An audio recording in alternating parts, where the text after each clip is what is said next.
দিলাম, চালু করে নিয়েছি। এই মা খালি বারবার উসকুস উসকুস উসকুস করছে, আমাকে প্রণাম করবে। তা আমি বললাম মন্দিরে আমি প্রণাম নিই না, তাহলে একটু জড়াও। ও মাথা আমার খারাপ করে দিয়েছে।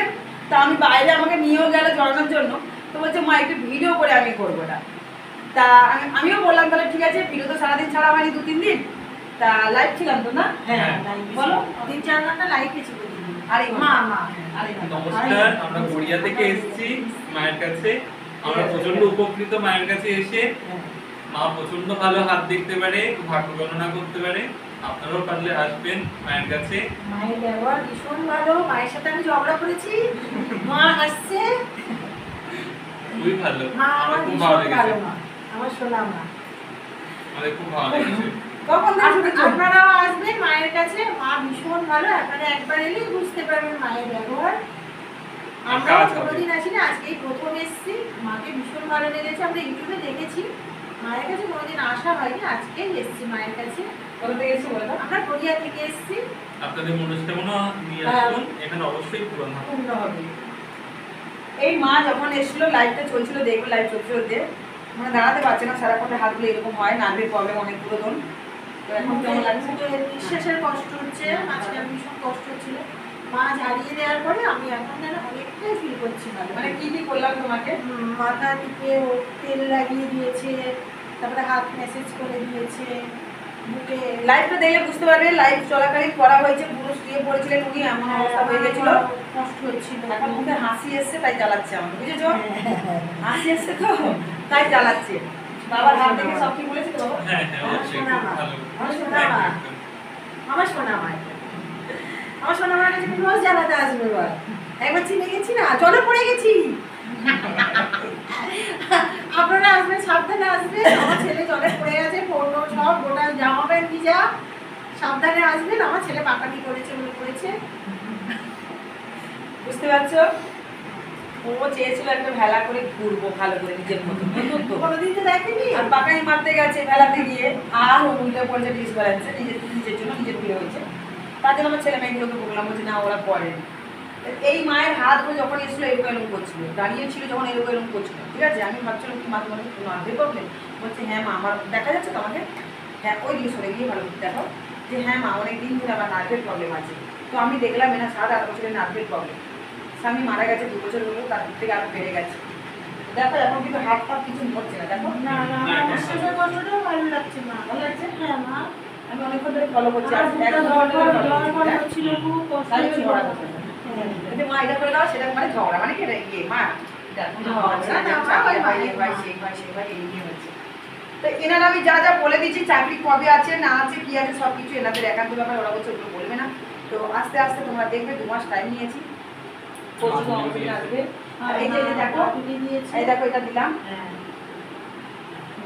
এইটার জন্য ঝগড়া হয়েছে। না মাদুরি তো উনি নেবেন, এইখানে পড়বেন। আমি বললাম না এখানে পড়, এইখানে থাকে না মা, এত দূর লোক দেখলে কি বলবে? আমি বললাম লোক কি তোমার পেট চালাবে নাকি তোমার সমস্যাটা ভালো করে দেবে? হ্যাঁ, করবে মা। মায়ের আশীর্বাদ আমার মাধ্যমে তোমার ভালো করবো আমি। দেখো একটুখানি ম্যাজিকের মধ্যে 2 ঘন্টার মধ্যে দেখো ওনাকে, দেখো অবস্থা দেখো, এখানে বসার জায়গা ছিল না।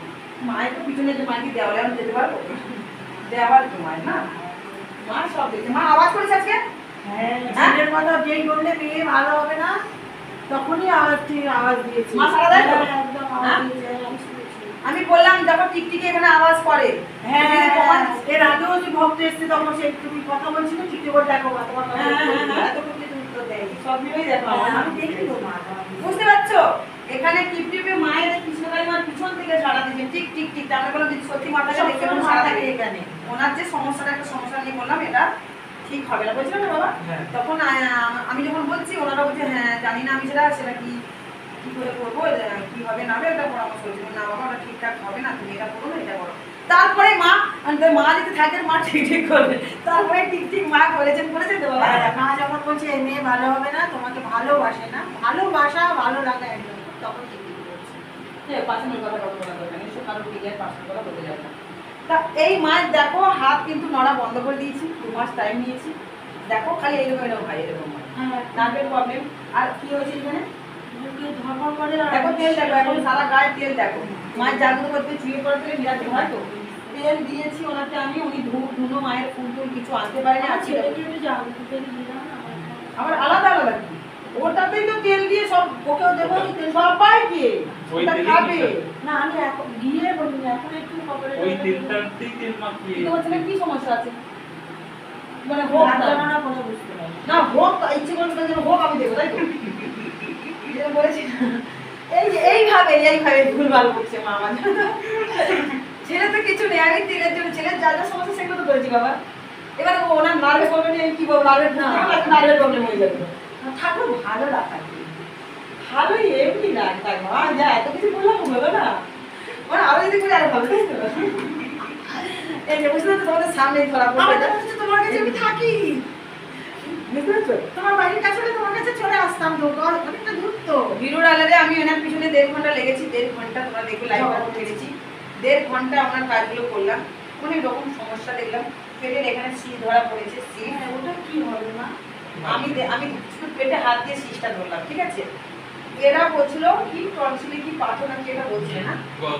হ্যাঁ গলব্লাডারে বলো, হ্যাঁ পাথর হয়েছে এটা জানতো, কিন্তু না এনার পেটে শীষ হয়েছে, ওটা না, উনি এতদিন এটাই ভেবেছিল।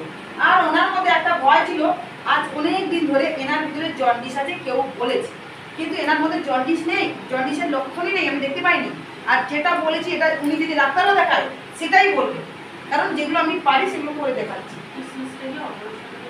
শীষটা কিছু হতো না মা, ডাক্তারকে তুমি একটু দেখাবে, শীষটা এখানে ধরা পড়বে, মা এখানে ঠিক করবে, আর তুমি বলবো ডাক্তার না, তোমার যেটা আছে ডাক্তার বলছে সেটা নেই, তোমার শীষ হয়েছে এটা। হ্যাঁ অবশ্যই আমি শীষটা আমি করে দিলাম, তো আজকে কিছু তোমরা আজকে শীষের কাজ করলাম। আমার ব্যথাটা মনে হয় মাকে দেখে দেখে আমার ব্যথাটা মানে অনেক খেতে খুব কষ্ট হতো, এখন মানে বসে থাকতে হতো, খুব কষ্ট হতো। এখন আমি যেন ভালো আছি। ভালো আছে তো? হ্যাঁ আর এখন যে তোমাদের করলাম এখন কেমন মনে হচ্ছে? এখন মনে হয় পুরোটাই হচ্ছে ফ্রি মনে হচ্ছে আমার। ওটা হালকা মনে হচ্ছে তো? হ্যাঁ বুঝতে পারলে তো? যেভাবে উল্টে পড়ে গেছিল অজ্ঞান হয়ে গেছিল। হ্যাঁ তখন আমার খুব কষ্ট হচ্ছিল। শরীরে এত খালি করলাম না, হালকা করলাম তো। আর মাথা ওনার দিনের পর দিন যন্ত্রণা করে, মাথা ব্যথা করে, পুরো আত্মবাড়ি কখনো শুধু মাথা দেখো, মাথা ব্যথাটা এখানে এসে এখানে আসতেও মাথা ব্যথা দেবো। এখন কেমন লাগছে মাথা ব্যথা? লাগছে না তো? তাহলে আমি পারি তো? হ্যাঁ ঠিক আছে আমার কাছে এসেছি। এবার যাও। এবার যাও। শুধু খালি জড়াবে, এই হাত দেখতে দেখতে একবারে জড়াচ্ছে, এই করছে, কি বলবো আর। আমি বললাম মা বিরক্ত করো না, তো হাতটা দেখতে তা বন্ধ হয়ে যাবে আমার। ওই যে বলছি একটা জায়গায় বলে দিচ্ছি তো, যেগুলো ওনার জীবনে ঘটে গেছে তাই জন্য ওনার ভালো লাগছে, একটু জড়াতে চাইছে, এইগুলো কথা কিছু না। তো যাই হোক, এবার আমি জানতে চাই যে মাদুরিটা এটাই হলো কামাল। আমি যত কিছু করে দিলাম এই মাদুরিটাই কামাল। এই যে মাদুরিটা উনি করেছেন, এরপর দেখবো আস্তে আস্তে 31 দিন থেকে ওনার এখন যে কাজ শুরু হচ্ছে, 31 দিন থেকে পুরোপুরি কাজ শুরু হতে থাকবে। কিন্তু এই মাদুরিটা করেছেন মানে এখন থেকে তোমার জয় শ্রীরাম মায়ের কত নাম জপ আমি জানি না, এরপর তোমাকে 108 বার করতে দিবে। কোমরে তোমার দাঁড়ায় ফুল দিবে বা মাদুরিটা দিবে। এখানে আমি হাফ পাওয়ার ফুল করেছি, আমি হাফ, আমার ছোটবেলা থেকে হাফ পাওয়ার ফুল, যার গায়ে ধারণ হবে সে তার হাফ পাওয়ার ফুল করে। আচ্ছা এই মাদুরিটা আমি তোমাদের সামনে বানিয়ে দিলাম তো? আগে বানানো ছিল? আচ্ছা কেউ যারা যারা মাদুরি নিতে চাও, আমি কি আজ পর্যন্ত কাউকে মাদুরি বানিয়ে রেখে দিয়েছি, মানে বানানো থাকে দিয়ে দিচ্ছি না, সবার সামনেই কিন্তু বানিয়ে আমি বানিয়ে দিচ্ছি। বানিয়ে রাখলেও হবে, কিন্তু আমার টাইম হয় না যে বানিয়ে রেখে দেবো আমি, আমার সে টাইমটাই পাই না। এই যুগের মাথায় যে কেউ নিতে চায় মানে তার সামনে বানিয়ে দিই, এই কিন্তু জোরজবরদস্তি কিছু না, কাউকে নিতে চাইলে তার ভালো, আমার কি হবে। তা এই তুমি বললে তুমি শুধু এবার দেখো, আবার যখন পরে আসবে তখন তাদের তোমার নিজের মতো যেমন আছে জানিয়ে দিয়ে যাবে, ঠিক আছে? ভিডিও করতে বলেছি তো, বুঝতে পারছো? তাহলে আমি কিন্তু আমি আগের থেকে ভালো লাগছে, মায়ের কাছে এসে মা যে বললো আমার যা যা করলো অনেকটাই আমার ভালো লাগছে। মায়ের ভোগ দিয়েছি মা? হ্যাঁ মায়ের ভোগ আমরা সেবাও করেছি। দিয়েছি তো? যা করছো তাই দিচ্ছি মা, বুঝতে পারছো? মায়ের তেল দিয়েছি, ওই প্রত্যেকের তেল চুয়েকোড়া তেলটা উনি তেলটা কিছু আনেনি, কিন্তু আমি তো ওনার দরকার, ওনার যা সমস্যা প্রদীপের চুয়েকোড়া তেলটাই লাগবে। এবার কিছু তেল আনেনি, কিন্তু আমি তেল দেবো না, তাহলে আমি কেমন ধূপ ধুনো ফুলগুলো কিছু আনে, তা আমি কি তার মাকে ভক্তি নেবে না? নিশ্চয়ই নেবে মা ভক্তি। হয়তো মা আজকে চাইনি, আজকে এত এত ভক্তি এসছে, মা তার ভাবেই চাইবে, ঠিক না? তা আমি সেখানে বললাম মা ঠিক আছে, তোমার ছুঁয়ে পড়া তেলটার জন্য সব কিছু দিল, তুমি মনে করো উনি 100 টাকা দক্ষিণা দিয়েছেন মায়ের মন্দিরে, 101 টাকা দক্ষিণা দিয়েছেন মায়ের মন্দিরে, ঠিক আছে? তা সেই দক্ষিণা দিয়ে মায়ের পুজো হবে, মায়ের বাতাসা ভোগ কৃষি বাতা সব দেখে নিয়েছে, প্রসাদ দিয়ে দিয়েছি, ব্যাস এইটুকুনি, ভালো থাকো। বলে একবার জয় শ্রী শ্যামা মায়ের জয়, জয় কৃষ্ণ কালী মায়ের জয়। এখন বাজে 5টা 5:30, এক্ষুনি ফোন এসছে, আরও 5-6 জন চলে আসছে, তাদেরকে নিয়ে পড়তে হবে। এবার আমি রাত্রেবেলা লাইভে আসার চেষ্টা করবো কৃষ্ণ শিবাই ইউটিউব চ্যানেলে। ঠিক আছে নটার সময় তুমিও থেকো বাবা, আচ্ছা ঠিক আছে, ঠিক আছে থেকো ভালো। চলে আসো। এটা ধর বাবলা। হ্যাঁ তোমার তাহলে বুঝতে পারছো আমার এই ভক্ত এসে পৌঁছাবে, তো এখন আমি একটু তাড়াতাড়ি করে একটু সন্ধ্যেটা দিয়ে নেব। তারপরে কাজ অনেক আছে, এখন ওখানে রান্না ভাত রান্না করে সকালবেলা পান্তা খেয়েছি, তোমরা দেখেছো সবজি দিয়ে। এখন একটু তরকারি করব। এই ভক্তদেরকে আমি আর ভাত দিতে খাওয়াতে পারলাম না, কারণ তরকারি রান্না করিনি, ভাত হয়ে রয়েছিল। তো এবার আমি একটু রান্না করে এবার বাচ্চাগুলো সব খাওয়া হবে। এই কজনকে দেখতেই এত সময় লেগে গেল। তাহলে এখানে রাখছি, কালকে যেহেতু বুঝতে পারছো ভিড়ভাড়টা হবে। সবাই ভালো থাকো, সুস্থ থাকো, শিব শ্যামা কৃষ্ণ কালী মায়ের আশীর্বাদে। এখানে শেষ করলাম, মায়ের সন্ধ্যা আরতিটা দিয়ে দেবো, দিয়ে তারপরে আমি রান্নাবান্না আবার করতে বসে যাব।